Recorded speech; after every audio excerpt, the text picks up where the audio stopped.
Good morning, students. Now let us start with our chapter, that is chapter number 8, part 2.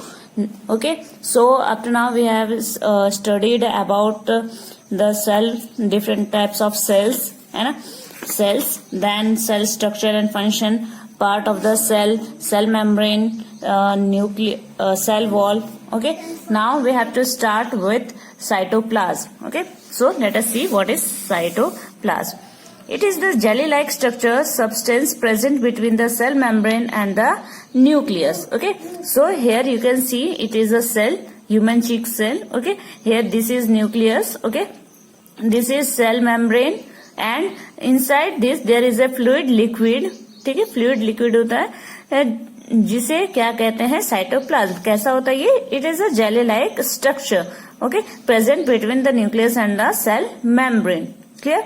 Various other components और organelles of cells are present in the cytoplasm. So जो बहुत सारे इनके अंदर organelles होते हैं, यानी कई सारे organs होते हैं.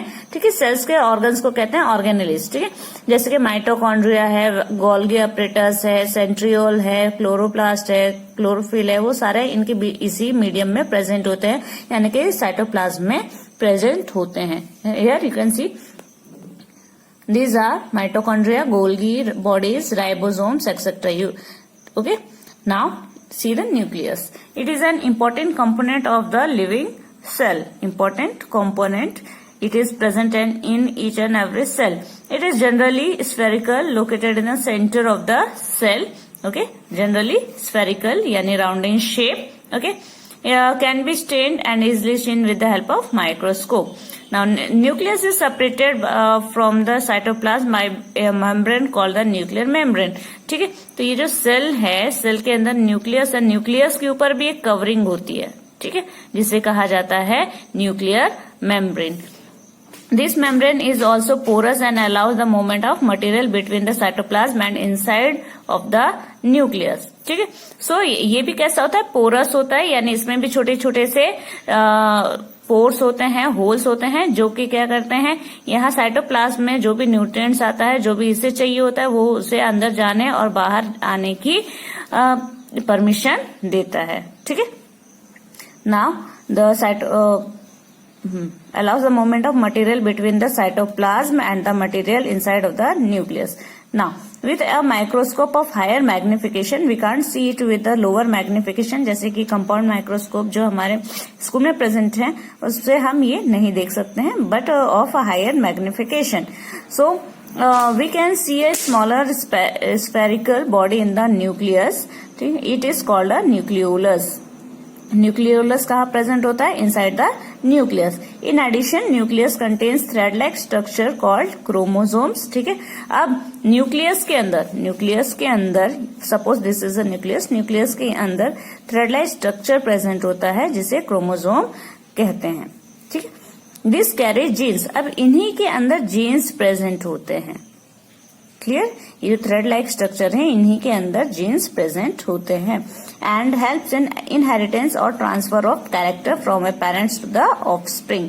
ठीक है, सो ये जो जेनेटिक मटेरियल ट्रांसफर होता है वो इसी के द्वारा होता है. इनके अंदर जो जीन्स होते हैं वही ट्रांसफर होते हैं from one parent to children. ठीक है, from parents to children. So genes क्या कैरी करते हैं? जो भी सारी हमारे जो फिजिकल और कैरेक्टर्स हैं. ठीक है, कैरेक्टर्स जो हमारे बॉडी के जितने भी कैरेक्टर्स होते हैं, जो पेरेंट्स के कैरेक्टर हैं, वो किस में ट्रांसफर होते हैं? थ्रू जीन्स में ही प्रेजेंट होते हैं. वो सारा जो इंफॉर्मेशन होता है जीन्स में प्रेजेंट होता है. जीन्स से ही किस में ट्रांसफर हो जाता है? पेरेंट्स से चिल्ड्रन में ट्रांसफर हो जाता है. Okay, now here you can see about it is genes. ठीक है, मदर से किस तरह से बेबी में ट्रांसफर होता है कैरेक्टर लेके. ठीक है, heredity characteristics from one parents to offspring. ठीक है, now nucleus in addition to its role in inheritance act as control centre of the activity of the cell.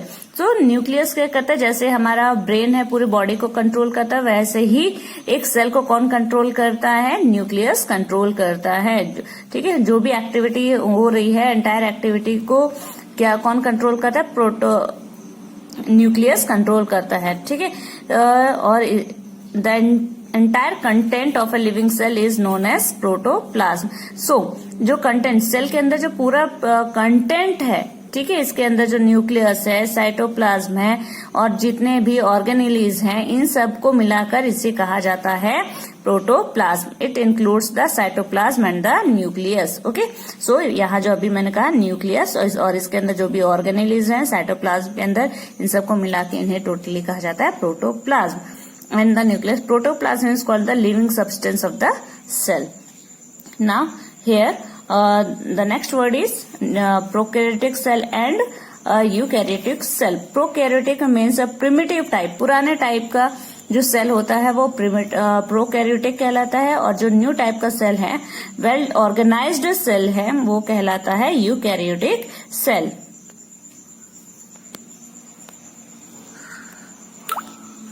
Here you can see prokaryotic cell and eukaryotic cell. Okay. This is primitive type of cell, prokaryotic cell. This is eukaryotic cell. Clear? Here you can see prokaryotic cell versus eukaryotic cell. Prokaryotes are simple small cells, where eukaryotic are complex large structure cell and are present in the trillions, which can be single celled or multicellular. ठीक है, eukaryotic cell कैसे हो सकते हैं? या तो single भी हो सकते हैं, फॉर एग्जांपल अमीबा पेरिमीशियम, और फिर कॉम्प्लेक्स भी हो सकते हैं, मल्टीसेलुलर जैसे कि हम लोग हैं. ठीक है, प्रोकैरियोटिक सिंपल सेल्स होते हैं हमेशा. Now prokaryotic cells do not have a cell wall. Okay, but DNA molecules is located in the center. You can see DNA molecules, कोई स्ट्रक्चर नहीं है, ऐसे ही फील्ड है. ठीक है, बिना कोई सेल मेम्ब्रेन उसी के अंदर भरा हुआ है, घूम रहा है वो भी. Well defined nucleus, but DNA molecule is located in the cell termed as nucleoid. ठीक है, whereas eukaryotic cell have a well defined nucleus where genetic material is stored. तो यहाँ देख सकते हैं, ये रहा एनिमल सेल में, यू कैन सी सेंटर में है. ठीक है, और उसके ऊपर सेल मेम्ब्रेन है ताकि वो पूरे साइटोप्लाज्म में फैला हुआ ना रहे, लेकिन इसके अंदर कोई ऐसा स्ट्रक्चर नहीं है, वो फैला हुआ है प्रोकैरियोटिक सेल में. ठीक है, वेल डिफाइंड न्यूक्लियस नहीं है, where genetic material is stored. Okay, based on the structure and function, cells are broadly classified as prokaryotic cell and eukaryotic cell. Here you can see the difference. Okay, it is a primitive kind of cell, यानी पुराने तरीके का cell है, and ये क्या है, eukaryotic new types of cell, जिसके अंदर बहुत सारे ऑर्गेनेलीज प्रेजेंट होते हैं. Now, while observing the onion cell under the microscope, did you notice any blank looking structure in the cytoplasm? Cytoplasm में एक ब्लैंक स्ट्रक्चर दिखाई दिया था, जिसे वैक्यूल कहते हैं. It could be single and big as in an animal onion cell. Chick cell have small vacuoles. Large vacuoles are common in plant cells. Vacuole in animal cells are much smaller. So there is a difference between plant cell and animal cell. ठीक है, vacuole यानी कि जो space होते हैं, खाली space होते हैं, उन्हें वैक्यूल कहा जाता है. तो एनिमल सेल में वो छोटे होते हैं और प्लांट सेल में वो बड़े होते हैं, इसलिए कहा गया है कि ऑनियन सेल में ये लार्ज साइज वैक्यूल दिखाई देगा. ठीक है, other than that several small color bodies in the cytoplasm of the cell of a Transcandia leaf. They are scattered in cytoplasm of the leaf. These are called plastids. ठीक है, तो इनके अंदर दूसरी चीजें क्या बताई हैं, plastids. ठीक है, प्लास्टिड क्या होते हैं, कलर गिविंग मटेरियल्स होते हैं, जो कि लीफ को कलर देते हैं. They are different colours, some of them contain green pigment called chlorophyll. ठीक है, सो जो भी प्लांट्स में, फ्रूट्स में जो कलर आते हैं, they are due to plastids only. Okay, green coloured plastids are called chlorophyll. ठीक, they provide green colors to the leaf. You may recall that chlorophyll in the chloroplast of leaves is essential for photosynthesis, that you know. Without chlorophyll it is not possible to do the process of photosynthesis. Okay, now comparison of the plant cell and the animal cell. Okay, here you can see no much difference is given in this, but there are many differences in plant cell and animal cell. For example, here there is a outer covering, there is a cell wall in plant cell, but there is no cell wall in animal cell. Okay. Second, vacuole is of large size, here vacuole is of small size, and third one it is not given, but chlorophyll present in plant cell, but it is not present in animal cell. In animal cell, centriole is present, but it is not present in plant cell. So these are four differences of plant. So these are four differences between animal cell and plant cell, but you don't have to draw this. You have to draw the next figure. Students, you have to draw this figure, okay? But not everything you have to write. Don't mention everything. This side you have to mention everything, okay? From this side, peroxisome, myeloplast, granules, microtubules, vacuole membrane, this intermediate filaments. This thing you don't have to maintain, but you have to draw this diagram, okay? This is animal cell diagram that you have to draw in your copy, okay? So in this you don't have to mention Golgi vesicles, chromatin, microtubules,